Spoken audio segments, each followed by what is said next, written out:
राजनीति की धार हो या खेल की रफ्तार, गांव की चौपाल हो या शहरों का धमाल, आप तक पहुंचेगी हर एक खबर सबसे।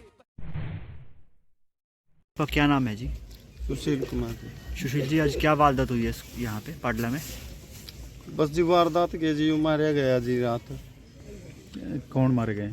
मेरे ससुर थे जी। अच्छा, क्या लग रहे थे यहाँ पर स्कूल के? स्वीप पर थे जी। कब से लग रहे थे? इन्होंने होगी जी 10 साल का करीब जी। कैसे मारा गया पता हो कुछ लगा आपने? ना जी, इस चीज़ के बारे में कुछ नहीं पता लगे जी। किसी पे शक वगैरह भी है आपको? शक तो जी मतलब बंदे आवे जावे थे जी, किस पे शक करा जी फिर? तो पुलिस को भी कंप्लेंट वगैरह दी है आपने कोई? पुलिस आ रही है जी, कार्रवाई कर रही है। आपको कब पता लगा? सवेरे लगे जी। सूचना कब किया? कितनी देर पहले हुई होगी डेथ?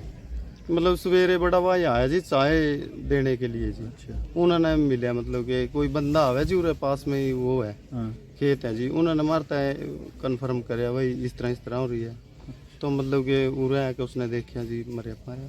अकेले ही सोते थे? हाँ अकेले जी। कितने दिनों से रह रहे हैं? ये जी 10वीं साल है जी इसमें। 10 साल हो गए। हाँ जी। पक्के लगे हुए थे? हाँ पक्के थे जी।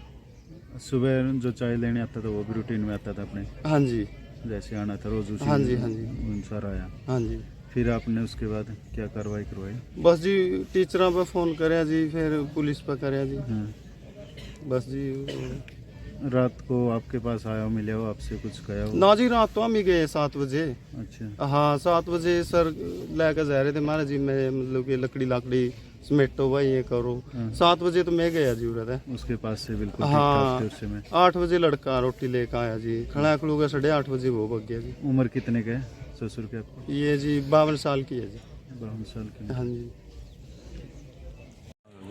पाडला गवर्नमेंट गर्ल्स स्कूल में कोई चौकीदार की हत्या कर दी गई किसी ने, तो मौके के आके देखा चौकीदार।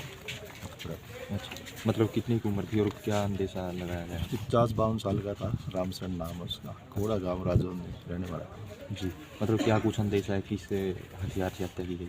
अभी कुछ नहीं कह सकते इसके बारे में। सूचना कैसे मिली? जैसे गाँव वाला बोली? गाँव में सरपंच का फ़ोन आया था, मुझे लगता है ऐसे हमारे गाँव में ना कोई चौकीदार को मार दिया। ठीक है।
बैठे हुए सभी मंचस्थ अतिथियों का माल्यार्पण करके वंदन और स्वागत हमारे विद्यालय के मुखिया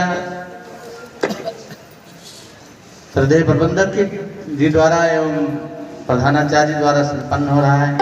बड़ा प्रसन्नता का विषय है, हर्ष का विषय है।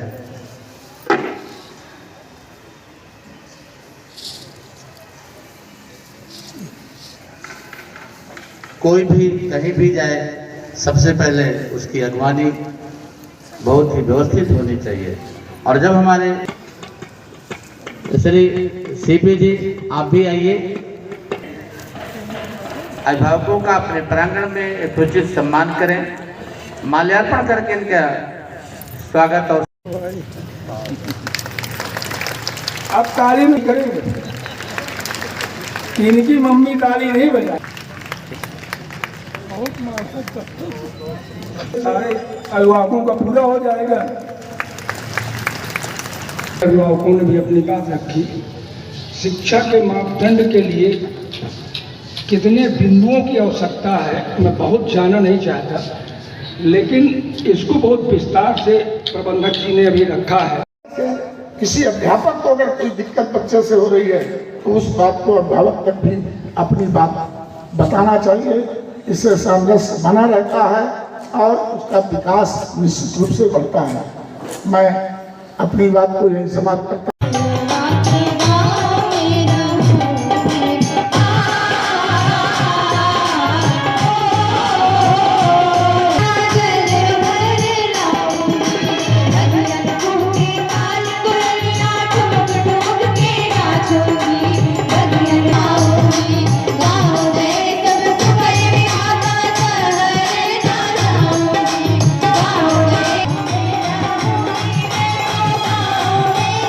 शायद मनुष्य कहलाने के भी हकदार नहीं रह जाएंगे।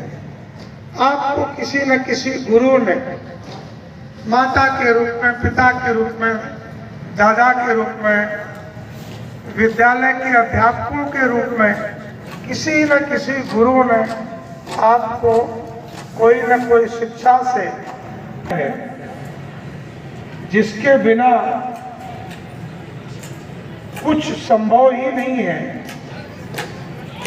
उस धन के अर्जन के लिए और बस आप सब लोग बंधु से कहना चाहूंगी कि आप सब लोग अपने अपने बच्चों के साथ सुबह जाकर बैठिए, उनको देखिए। वो जब तक मेरे बच्चे बनते हैं तब तक मैं कोई इंतजाम है, मैं उसके बाद बैठती रहेगी। और आप लोगों का बहुत बहुत स्वागत करती हूँ। आने वालों से भी हो, अगर उसकी कहीं जरूरत पड़ती है तो रुक करके अपनी बात को हम लोगों से भी जरूर शेयर करें, पूछ लें। अम्बे और मंचस्थ अतिथियों की श्रृंखला में बैठे हुए अपने छोटे अनुज श्री अजय त्रिपाठी जी को आमंत्रित करूंगा।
उस मोमबत्ती का तागा जलता है,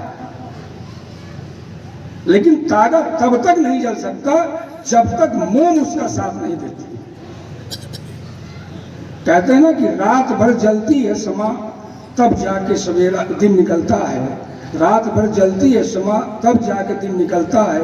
एक धागे का साथ देने के लिए मोम का रोम रोम पिघलता है।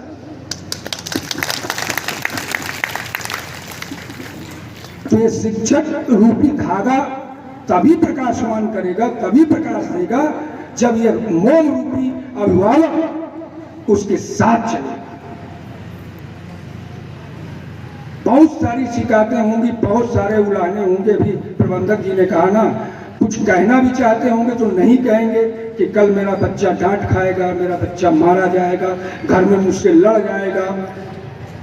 लेकिन उसकी बदमाशी, उसकी जो दिक्कतें हैं या जो कमियां हैं, उनको या तो आप प्रयास करें दूर करने का, और या तो आप बताएं। गुरु बैठ से कोई भी चीज अगर छिपाएंगे तो उपचार सही नहीं होगा है और बीमार होता है और उसे कड़वी दवा पिलानी है तो आप या विद्यालय में क्लास में पढ़ने में उसको होमवर्क पर्याप्त मिल रहा कि नहीं, डायरी का निरीक्षण आप करते हैं कि नहीं? जी प्रतिदिन करते हैं जी। उसमें विकास समय, सुबह जगने का समय, शाम को पढ़ने का समय जी, और सुबह पढ़ने का समय जी। वो आप जो उसमें लिखते हैं वो सही लिखते हैं? ये मेरी जो 9th में बिटिया है वो अच्छा पढ़ रही है और अच्छे से वो कर रही है। जो 7th में है जी, वो हालांकि थोड़ा सा वो है, मतलब उतना वो नहीं कर पा रही है। ठीक है। लेकिन परिवार, वो देश, वो गांव, वो घर, वो परिवार कभी तरक्की नहीं कर सकता है। सबसे पहले अगर हमारे हिंदुस्तान में एक सैनिक का नाम लिया जाता है, सेना का नाम लिया जाता है, तो सेना सर्वोपरि इसलिए है कि उसमें अनुशासन है। तो मैं जब कभी ये देखता हूँ, समस्त विद्यालयों में मेरा आना जाना रहता है, लेकिन जब मैं खागा का ये विद्यालय देखता हूँ तो मुझे ये लगता है ये अनुशासित विद्यालय है। तो अनुशासित व्यक्ति, अनुशासित समाज ही आगे बढ़ सकता है। इस विद्यालय को मैं बहुत बड़ा धन्यवाद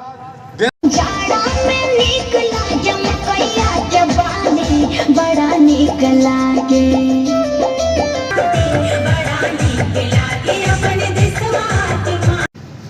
कहीं आपका ध्येय केवल मात्र अर्थोपार्जन तो नहीं है, और अगर आपका ध्येय केवल अर्थोपार्जन है तो शायद कहीं आप अभी चूक कर रहे हैं। केवल उसको ज्ञानवान बनाने के लिए हमें नहीं पढ़ाना, उसको संस्कारवान बनाने के लिए भी पढ़ाना, क्योंकि शिक्षा परिवार, समाज, राज्य और राष्ट्र के काम तभी आएगी यदि उसमें संस्कारों का समावेश है। तो क्योंकि हर शिक्षित व्यक्ति, हर व्यक्ति का परिवार के प्रति, इस राष्ट्र समाज के प्रति एक दायित्व है। केवल जो आज ज्ञानार्जन का क्रम चल रहा है, हमारी पीढ़ियां बहुत अच्छी स्तर की शिक्षा प्राप्त करके बड़े बड़े शहरों में पलायन कर जाती हैं, और अगर अच्छी आपने शिक्षा दिया तो भी विदेश पलायन कर जाते हैं। शिक्षा देने के लिए कहीं ऐसा जगह नहीं छोड़ा जहाँ प्रयास न किया, लेकिन इस विद्यालय की ओर तो हमेशा आकर्षित रहा हूँ। लेकिन अभी एक अभिभावक बंधु ने कहा था कि अंग्रेजी हम लोगों की बहुत विशेष ज़रूरत है, तो पहले मैं भी यही समझता था, लेकिन अब मेरा मानना है कि ये भाषा केवल एक माध्यम है।